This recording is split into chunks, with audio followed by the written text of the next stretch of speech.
And that's what I wanted to ask you, because we've seen some extreme machinations in the market, and you still have a VIX between 16 and 20. You would think, based on markets in turmoil headlines, that you'd see VIX way higher than that, and it's really within its historical average. That's exactly right. So you can't depend on VIX just like you can't depend on debt. What I'm saying is that I engage in financial markets if and only if I have tail hedge protection, and it's done right.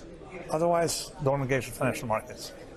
Even in Treasury bonds or bills? No, especially Treasury bonds.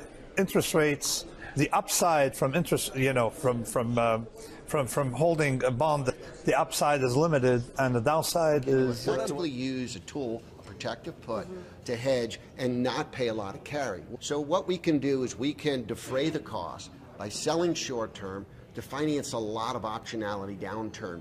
I learned when I was just learning options, the price of an option roughly equals the square root of time.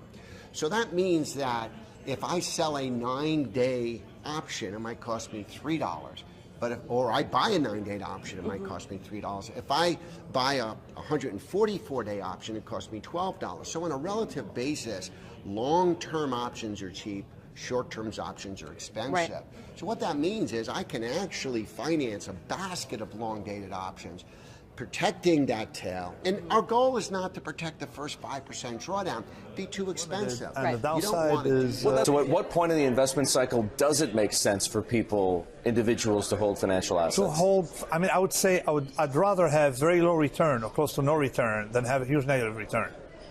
Well, sure, catastrophic loss. Nobody can recover from catastrophic loss. So a lot of people wished in 2007 and 2008, early 2008, a lot of people wished they had no investments. Fantastically outperform a 60-40 on the upside and hedge much better on the downside. Right. And so, yes, we can do that. We can use long optionality as what it was designed to do. These poor public pension funds with defined benefits that have to generate, actuarially a 7 or 8% return every year.